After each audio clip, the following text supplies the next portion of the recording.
Sobre o teste ergométrico, é falso dizer que o exame deve ser interrompido quando alcançar 85% da frequência cardíaca máxima. Letra B, queda da pressão sistólica durante o esforço em paciente coronariano geralmente indica que o paciente tem doença multivascular. Letra C, a pressão diastólica tende a ficar estável ou oscilar 10 milímetros para cima ou para baixo durante o teste ergométrico. Letra D, a inversão da onda U durante o teste ergométrico geralmente se correlaciona com lesão de tronco ou de ideia proximal. E letra E, o surgimento de bloqueio de ramo novo durante o teste ergométrico pode acontecer em pacientes sem cardiopatia estrutural, você, enfim. Então, vou começar de baixo para cima, certo? O surgimento de bloqueio de ramo novo durante o teste ergométrico pode ocorrer em pacientes sem cardiopatia estrutural. Certamente.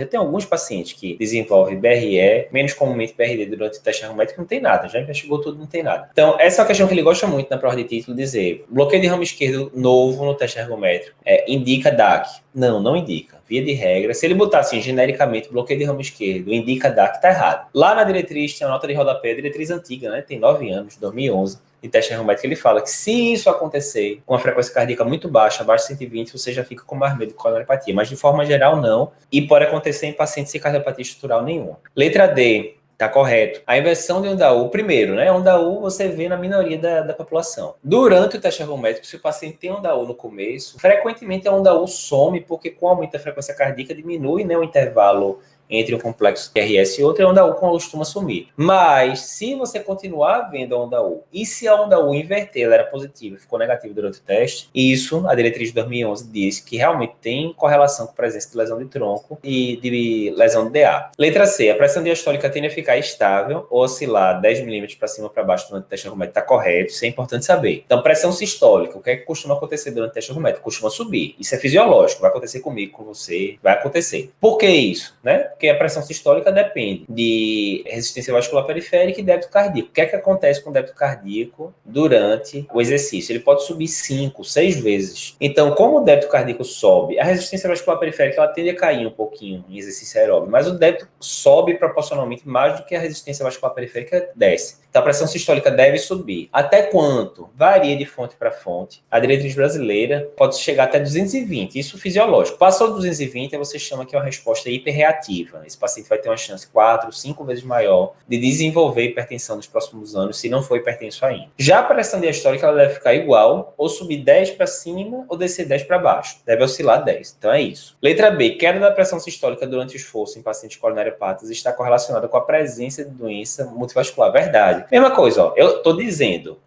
que o paciente é coronariopata. Pressão sistólica depende de quê? Acabei de dizer, débito cardíaco e resistência vascular periférica. Se a pressão sistólica, que eu esperaria que subisse durante o esforço, ela cai, o que é que deve estar acontecendo com esse paciente? O débito cardíaco dele deve estar caindo. E por que cairia? Provavelmente porque o ventrículo desadaptou. O ventrículo, em vez de estar batendo vigoroso ali durante o esforço físico, está sofrendo isquemia e está batendo mais fraco, a fração de ejeção caiu, etc, etc. Então, isso é um marcador indireto que deu bronca. E letra A, que só sobrou ela para ser a alternativa errada, né? O exame deve ser interrompida após alcançar essa frequência de 85% máxima, né? Estimada. Errado. Primeiro, como é que eu calculo a frequência máxima estimada? Tem várias fórmulas. A fórmula que usa mais de cabeça é a de Carbonet, né? 220 menos a idade.